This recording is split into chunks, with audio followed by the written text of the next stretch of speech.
Good morning, welcome to study in Bangla. সকলে কেমন আছো? আশা করি সকলে ভালো আছো। তো আজকে 5ই জুন 2025-এর কারেন্ট অ্যাফেয়ার্সগুলো চলো দেখি। প্রথম প্রশ্নটা কি আছে? প্রথম প্রশ্নটা আছে Asian development bank. Asian development bank কোন উদ্দেশ্যে ভারতে 10 বিলিয়ন টাকা ইনভেস্ট করার কথা ঘোষণা করেছে? এটা কোন উদ্দেশ্যে করেছে শহর অঞ্চলের উন্নতির জন্য। দেখো, এখানে আমরা দেখতে পাচ্ছি আমাদের পিএম নরেন্দ্র মোদী এবং এশিয়ান ডেভেলপমেন্ট ব্যাংকের প্রেসিডেন্ট মাসাতা কান্দা একটা মিটিং করেছেন এবং সেখানে এশিয়ান ডেভেলপমেন্ট ব্যাংকের প্রেসিডেন্ট নরেন্দ্র মোদীকে আশ্বস্ত করেছে যে ভারতবর্ষে আরবান ইনফ্রাস্ট্রাকচার মানে শহরে উন্নতিকরণের জন্য 10 বিলিয়ন ইউএস ডলার ইনভেস্ট করবে। দেখো, এখানে লেখা আছে PM Modi meets Asian development bank president Masato Kanda, bank commits $10 billion for Indians urban infrastructure. দেখো, এরপরে আমরা এশিয়ান ডেভেলপমেন্ট ব্যাংক সম্পর্কে কিছু জেনে নিই। এশিয়ান ডেভেলপমেন্ট ব্যাংক এটা প্রতিষ্ঠিত হয় কবে? 1966 সালে 9 ডিসেম্বরে। এই ব্যাংকের সদর দপ্তর কোথায় অবস্থিত? ফিলিপিন্সের মেট্রো ম্যানিলায়। ম্যানিলার কোথায়? মান্দালুইয়াং শহর। ফিলিপিন্সের মানিলা এর মান্দালুইয়াং শহরে অবস্থিত। বর্তমানে এশিয়ান ডেভেলপমেন্ট ব্যাংকের প্রেসিডেন্ট হলো মাসাতো কান্দা। ইনি 2025 সালে 22 ফেব্রুয়ারি থেকে এই দায়িত্ব গ্রহণ করেছে। এর আগে মাসাতো সুগু আসাকাওয়া এই পদে ছিলেন। এই যে মাসাতো কান্দা, ইনি হচ্ছেন একজন জাপানি লোক।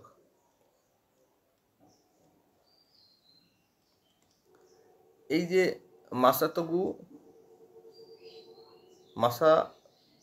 মাসাতো সুগু আসাকাওয়া, ইনিও একজন জাপানি ছিলেন। পরে দেখো, পরের প্রশ্ন কি বলছে রায়গড় ফোর্ট যা সম্প্রতি খবরে দেখা গেছে, এটি কোন রাজ্যে অবস্থিত? এটি মহারাষ্ট্র রাজ্যে অবস্থিত। মহারাষ্ট্র রাজ্যের রায়গড় জেলায় অবস্থিত।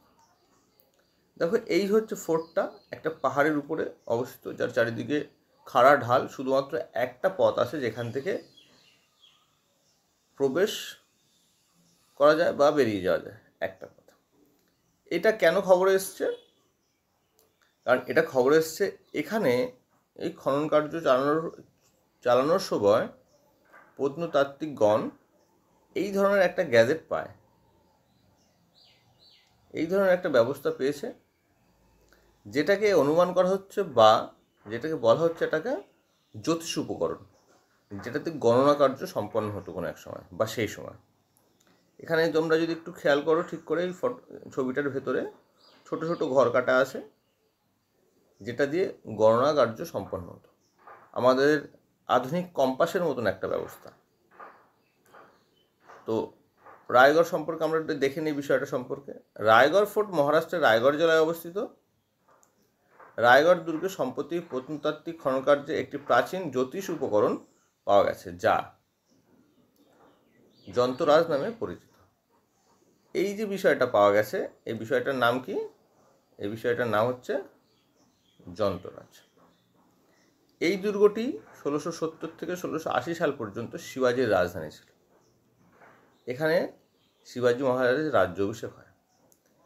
কত সালে হয়েছিল রাজ্যাভিষেক মনে আছে? রাজ্যাভিষেক হয়েছিল 1674 সালে।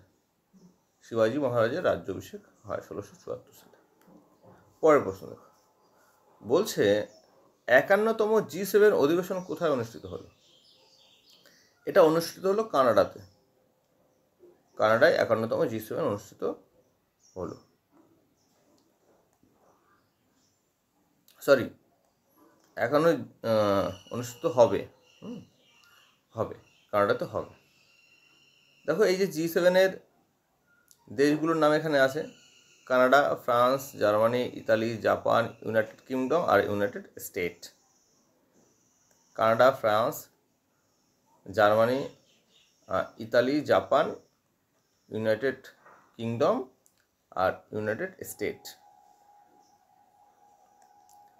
এখানে কি বলেছে? বলছে 51তম বার্ষিক G7 সম্মেলন কানাডার আলবার্তায় কানানাস্কি, এটা তে হবে, হ্যাঁ তে, কানানাস্কিতে, কানানাস্কিতে 15 থেকে 17 জুন 2025 পর্যন্ত নির্ধারিত হয়েছে, মানে এই সময় হবে। এর উদ্দেশ্য কি? জলবায়ু পরিবর্তন সম্পর্কে আলোচনা হবে, ডিজিটাল উদ্ভাবনা, নতুন নতুন আবিষ্কার, ডিজিটাল আবিষ্কার সম্পর্কে আলোচনা হবে, বৈশ্বিক সুরক্ষা সহ সমস্যাগুলি নিয়ে আলোচনা হবে। বৈশ্বিক সুরক্ষা এবং সমস্যা কি? দেখো পৃথিবীর কীভাবে সুরক্ষা দেওয়া যাবে বিভিন্নভাবে, সেটা নিয়ে আলোচনা হবে। এবং সমস্যা বলতে বর্তমান পৃথিবীতে বিভিন্ন দেশের সঙ্গে বিভিন্ন যে কনফ্লিক্টগুলো চলছে, যেমন আমরা জানি ইউক্রেন, রাশিয়া, ইসরায়েল, গাজা, এবং কিছুদিন আগে ভারত পাকিস্তানের মধ্যে একটা ছোট্ট কনফ্লিক্ট হয়ে গেল। এই সমস্ত বিষয়গুলো নিয়ে আলোচনা করবে এই সমস্ত দেশের নেতৃত্বগণ। কারণ এই যে দেশগুলো তোমরা সবাই দেখতে পাচ্ছ, এই দেশগুলো খুবই পাওয়ারফুল দেশ, পৃথিবীর মানচিত্রে খুবই শক্তিশালী দেশ এরা এই বিশ্ব সম্পর্কে আলোচনা করবে। দেখো কানানাস্কিতে দ্বিতীয়বার এই সম্মেলন অনুষ্ঠিত হচ্ছে। G7 প্রতিষ্ঠা হয় কত সালে? G7 প্রতিষ্ঠা হয় 1975 সালে। এটা কত সাল? এটা হচ্ছে 2025 সাল। তাহলে কত বছর হলো? 50 বছর। মানে এটা কিন্তু গোল্ডেন জুবলি ইয়ার, তাই না? G7-এর গোল্ডেন জুবলি ইয়ার। এবং এখানে 50 বছরে যে গোল্ডেন জুবলি একটা ব্যাপার থাকে, সেটা কিন্তু এই অনুষ্ঠানে দেখানো হবে, মানে পালন করা হবে।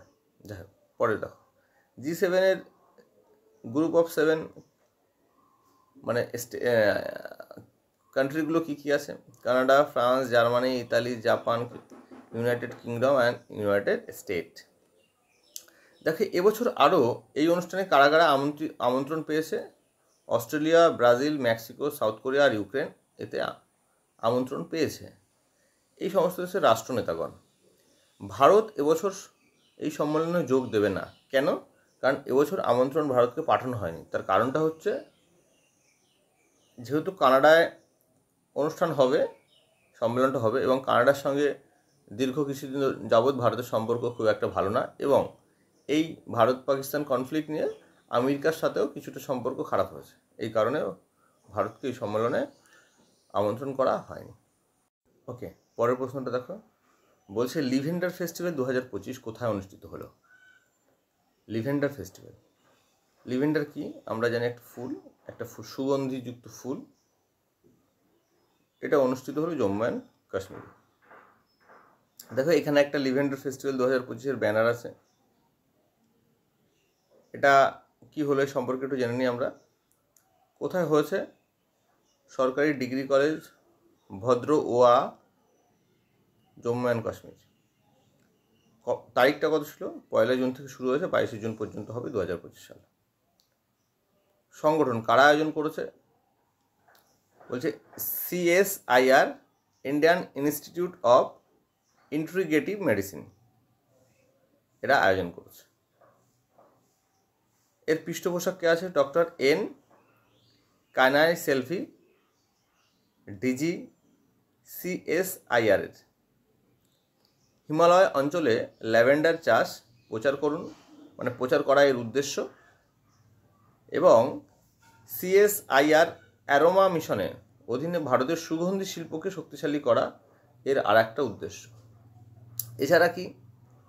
প্রশিক্ষণ, ল্যাভেন্ডার চাষের প্রশিক্ষণ দেবে, রোপণ উপকরণ বাজারে সংযোগ সহ গ্রামীণ কৃষক ও উদ্যোক্তাদের ক্ষমতায়িত করা, মানে তার ক্ষমতা বাড়ানো, এই ফেস্টিভ্যালের উদ্দেশ্য। এছাড়া এই ফেস্টিভ্যালের আর একটা উদ্দেশ্য হচ্ছে মহিলা এম্পাওয়ারমেন্ট, মহিলাদের এম্পাওয়ার করা, মহিলাদের শক্তিশালী করা। কারণ এই সব চাষগুলো পুরুষদের তুলনায় মহিলারা বেশি করে থাকে। পরে দেখো বলছে ফোর্থ থাইল্যান্ড বক্সিং চ্যাম্পিয়নশিপ। এ ভারতের পদক সংখ্যা কটি? পদক সংখ্যা হচ্ছে 8টি। এখানে দেখো একটা ব্যানার আছে থাইল্যান্ড ওপেন বক্সিং 2025-এর, যেখানে যে ভারতের যারা অংশগ্রহণ করেছিল তাদের সব ছবি আছে। চতুর্থ থাইল্যান্ড ওপেন বক্সিং চ্যাম্পিয়নশিপ 2025 সালে 24শে মে থেকে 1 জুন পর্যন্ত থাইল্যান্ডের ব্যাংককে অনুষ্ঠিত হয়েছে। এই চ্যাম্পিয়নশিপে ভারতের মোট 8টি পদক জিতেছে ভারত, যার মধ্যে 2টি সোনা, 1টি রূপো এবং 5টি ব্রোঞ্জ রয়েছে। এখানে আছে তালিকা পদকে কারা কারা পেয়েছে। তোমরা একটু এটা পজ করে দেখে নিও। পরের প্রশ্ন, 6 জুন ভারতের প্রধানমন্ত্রী বিশ্বের সবথেকে উঁচু রেলওয়ে ব্রিজ উদ্বোধন করেছেন। এটি কোন নদীর উপরে? এটি হচ্ছে চেনাব নদীর উপরে। চেনাব আমরা জানি কি সিন্ধু নদীর উপনদীগুলোর মধ্যে একটা চেনাব, সেখানে। এই যে তার ছবিটা আছে, একটা রেল ব্রিজ, বিশ্বের সবথেকে উঁচু রেল ব্রিজ, যেখান থেকে রেল চলাচল করবে।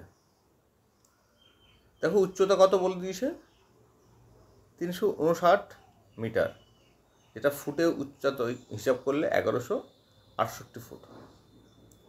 এটা কোথার থেকে কোথায় বলছে? উধমপুর, শ্রীনগর, বারামুলা রেল লিঙ্ক এর অংশ। এই অঞ্চলটাতে, জম্মু কাশ্মীরের এই অঞ্চলটাতে বিভিন্ন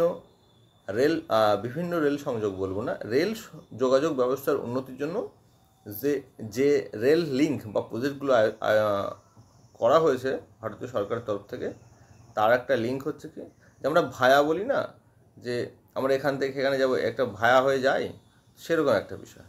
উধমপুর, শ্রীনগর, বারামুলা যে লিঙ্কটা আছে তার একটা অংশ। এই সমগ্র পথটা, এই লিঙ্কটা কত কিলোমিটারের? 272 কিলোমিটার লম্বা লিঙ্কটা, যেখানে 943টা পুল এবং 36টা সুড়ঙ্গ আছে এই প্রজেক্টের মধ্যে, এই 272 কিলোমিটারের মধ্যে। তবে দেখো পৃথিবীর সবথেকে উঁচু ব্রিজ, দেখো এটা ছিল কি, এটা ছিল যে রেল ব্রিজ। হ্যাঁ, এটা ছিল রেল ব্রিজ, আর এটা হচ্ছে উঁচু ব্রিজ, মানে এটা সড়ক ব্রিজ। চীনের হুজিয়াং গ্র্যান্ড ক্যানিয়ন ব্রিজ, হুজিয়াং, এটি রোড ব্রিজ যা 625 মিটার উঁচুতে অবস্থিত। আমাদেরটা কত? 359। এটা রেল ব্রিজ, আর এটা হচ্ছে ফুট ব্রিজ বা রোড ব্রিজ, এটা হচ্ছে 625 মিটার উঁচু। চীনে অবস্থিত। নাম কি? হুজিয়াং গ্র্যান্ড ক্যানিয়ন ব্রিজ। পরের প্রশ্ন দেখো, পরের প্রশ্ন যাওয়ার আগে তোমাদের কাছে একটু অনুরোধ করব, যে যদি ভিডিওগুলো ভালো লাগে তাহলে ভিডিওতে লাইক করো, যদি মনে হয় বন্ধুদের সাথে শেয়ার করা যাবে তাহলে বন্ধুদের সাথে শেয়ার করে দিও, আর প্রতিদিন এই ভিডিওগুলো পেতে চ্যানেলটাকে সাবস্ক্রাইব করো। যদি কোনো সমস্যা থাকে, যদি কোনো সাজেশান থাকে, যদি কোনো প্রয়োজন থাকে, যে দাদা এইটা একটু অসুবিধা হচ্ছে, এটা একটু বলে দাও, তো তোমরা হোয়াটসঅ্যাপ গ্রুপে জয়েন হয়ে যাও। হোয়াটসঅ্যাপ গ্রুপে একটা হাই পাঠালে বা ওই নাম্বারে হাই পাঠালে তোমাদেরকে জয়েন করিয়ে দেবো, বা অ্যাড মি লিখে দিলেও আমি জয়েন করিয়ে দেবো। এছাড়া গ্রুপে আমাদের বিভিন্ন পিডিএফগুলো দেওয়া হয়, মক টেস্টও হয়, তো তোমরা সেগুলো পেয়ে যাবে। তাছাড়া এই গ্রুপে, এই ভিডিওতে তোমরা কমেন্ট করে তোমাদের সমস্যাগুলো লিখতে পারো, বা কোনো কোয়ারি থাকলে সেগুলো বলতে পারো। তো চলো পরের প্রশ্ন দেখি। বলছে উইটোল্ড বাঙ্কা কে পুনরায় ওয়ার্ল্ড অ্যান্টি ডোপিং এজেন্সি এর সভাপতি নির্বাচিত করা হলো? তিনি কোন দেশের নাগরিক? দেখো, এই উইটোল্ড বাঙ্কা কে ওয়ার্ল্ড অ্যান্টি ডোপিং এজেন্সিতে সভাপতি নির্বাচিত হয়। তোমরা কি জানো ওয়ার্ল্ড অ্যান্টি ডোপিং এজেন্সি কি? এটা হচ্ছে বিভিন্ন খেলা, আন্তর্জাতিক যে সমস্ত প্রতিযোগিতাগুলো হয়, প্রতিযোগিতামূলক খেলা, সেই সমস্ত খেলাতে যেন কোনো একজন প্লেয়ার বিভিন্ন ধরনের মাদক সেবন করে তাদের শারীরিক সক্ষমতা বৃদ্ধি করে যেন কোনোভাবে সেই খেলাটাকে ম্যানিপুলেট না করতে পারে, তার জন্য ওয়ার্ল্ড অ্যান্টি ডোপিং এজেন্সি তৈরি করা হয়েছে। এবং এই এজেন্সির পুনরায় সভাপতি নির্বাচিত হয়েছে উইটল বাঙ্কা। এই তৃতীয়বারের জন্য নির্বাচিত হলো এবং এটা পরপর তৃতীয়বার। প্রথমবার হয়েছিল 2 বছরের জন্য, তারপরে আবার হয়েছে, আবার এই নির্বাচিত হলেন পুনরায় একই পদে।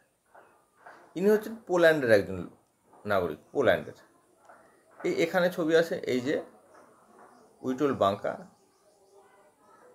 এই সঙ্গে যিনি আছেন এনার নাম হচ্ছে ইয়াং ইয়াং। ইনি হচ্ছেন সভাপতি আর ইনি হচ্ছেন উপসভাপতি। ঠিক আছে, প্রেসিডেন্ট আর ভাইস প্রেসিডেন্ট। দেখা যাক কি বলেছে। উইটেন বাঙ্কা, ব্রিটেন না, উইটেন, উইটল বাঙ্কা, বাঙ্কাই থাক, তৃতীয়বারের জন্য ওয়ার্ল্ড অ্যান্টি ডোপিং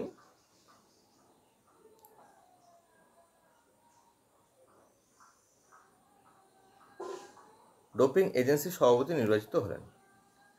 তিনি একজন পোল্যান্ডের অধিবাসী। উপসভাপতি চায়নার ইয়াং ইয়াংকে নিযুক্ত করা হয়েছে। ইনিও আগে ছিলেন উপসভাপতি, এনাকেও পুনরায় নিযুক্ত করা হয়েছে। WADA মানে ওয়ার্ল্ড অ্যান্টি ডোপিং অর্গানাইজেশন বা authority agency, world anti doping agency এর প্রতিষ্ঠা হয় 10 নভেম্বর 1999 সালে। এর সদর দপ্তর কোথায়? সদর দপ্তর হচ্ছে মন্ট্রিয়াল, কানাডাতে।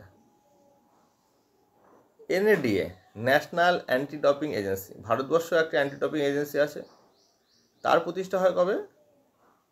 24 নভেম্বর 2005 সালে। এর সদর দপ্তর কোথায়? নিউ দিল্লিতে অবস্থিত। পরের প্রশ্ন দেখো, বলছে লি জিয়া মায়ুং কোন দেশের প্রেসিডেন্ট হিসেবে নির্বাচিত হলো? দেশটা মিস হয়ে গেছে এখানে, কোন দেশের? হ্যাঁ,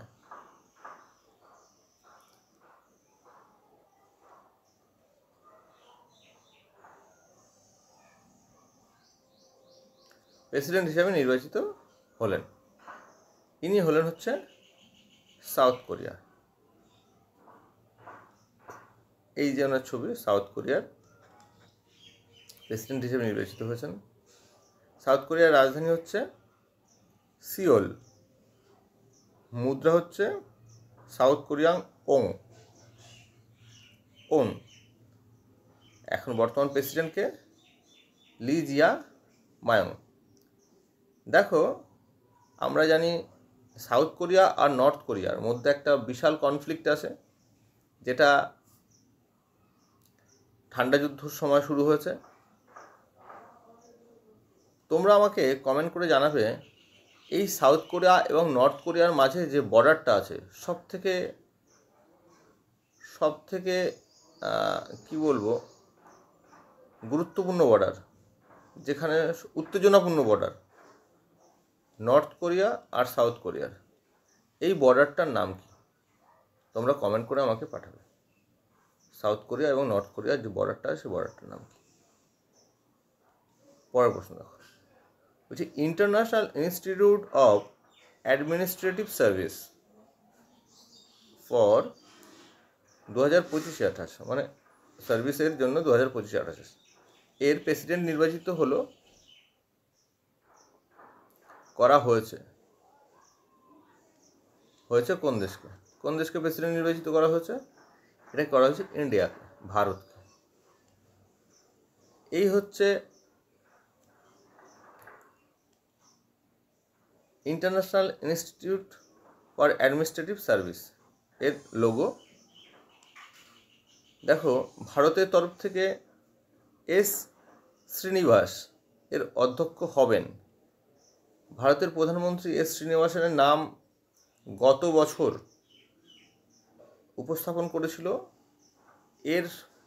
এই ইনস্টিটিউটের ইন্টারন্যাশনাল ইনস্টিটিউট অফ অ্যাডমিনিস্ট্রেটিভ সার্ভিসের অধ্যক্ষ হিসাবে এস শ্রীনিবাসের নাম প্রস্তাব করেছিল এবং এই ভোটিংয়ের মাধ্যমে, এবছর ভোটিংয়ের মাধ্যমে ইনি এর অধ্যক্ষ নির্বাচিত হয়েছে এবং ভারতকে এর সভাপতি, এই কমিটির সভাপতি করা হচ্ছে। মোট 31টি দেশ এই সংস্থায় আছে। 1930 সালে এই সংস্থাটি প্রতিষ্ঠিত হয়। তাহলে দেখো, 1930 সালে আজকে 2025, প্রায় 90 বছর, 95 বছর, 85 বছর। এতদিনের মধ্যেই প্রথমবার কিন্তু ভারত এর সভাপতি নির্বাচিত হল। এর সদর দপ্তর ব্রেসলেস, বেলজিয়ামে অবস্থিত। দেখো, পরের প্রশ্ন, কোন মন্ত্রণালয় ভারত GEN শীর্ষক সম্মেলনে Bharat general multimedia large language model চালু করেছে? এটা করেছে কি? বিজ্ঞান এবং প্রযুক্তি মন্ত্রক। দেখো, এখানে আছে ভারত জিএনের an initiative for large language model, একটা সফটওয়্যার। যে কেন্দ্রীয় বিজ্ঞান এবং প্রযুক্তি প্রতিমন্ত্রী জিতেন্দ্র সিং ভারত জেন সামিটে ভারতের general multi model large language model চালু করেছে। এটি হলো ভারতের প্রথম সরকারি অনুমোদনযুক্ত দেশীয় নির্মিত কৃত্রিম বুদ্ধিমত্তা ভিত্তিক মাল্টি মডেল ভাষার একটি মডেল। তাহলে এই যেটা হলো, এটা কি একটা এআই সিস্টেম, এটা ভাষায় এআই সিস্টেম, ঠিক আছে? তো এই ছিল আজকের কারেন্ট অ্যাফেয়ার্সগুলো। খুব ভালো কারেন্ট অ্যাফেয়ার্স, তোমরা করো। তোমাদের গ্রুপে কালকে আমি 100 ইতিহাসের কোশ্চেন দিয়েছিলাম এবং আজকে আরও কোশ্চেন দেব। আর আমি ভাবছিলাম যে এই যে জিকে বা ইতিহাসের কোশ্চেনগুলো তোমাদেরকে ভিডিও আকারে বিস্তারিত আলোচনা করে ভিডিও করে পাঠাবো। তো তোমরা যদি এটা চাও যে ভিডিও আকারে পাঠানো হোক, বিষয়টা হচ্ছে একটা অনলাইনের কোশ্চেন একবার করলে অবশ্যই মুখস্থ করতে হবে, আর সেটা যদি একটু আলোচনা করা হয় তাহলে সেটা মনে থাকতে পারে এবং মনে থাকলে দীর্ঘদিন সেটা কাজে লাগবে। না হলে অনলাইনের পড়ে মনে রাখাটা একটুখানি কষ্টকর। এমন না যে সম্ভব না, অবশ্যই সম্ভব, কিন্তু সেটা যদি ডিটেল একটু বিষয়বস্তু তার সম্পর্কিত কিছু জানা যায় তাহলে সেটা বেশি মনে থাকে। তো তোমরা যদি চাও এটার বিস্তারিত ভিডিও জিকেগুলোর, তাহলে একটু কমেন্ট করে আমাকে জানাবে। থ্যাংক ইউ, ভালো থাকো, পড়াশোনা করতে থাকো। পরীক্ষা এসে গেছে, NTPC 5 তারিখ থেকে পরীক্ষা, সবাই ভালো করে পরীক্ষা দাও। কোনো সমস্যা থাকলে আমাকে অবশ্যই জানাবে। Thank you.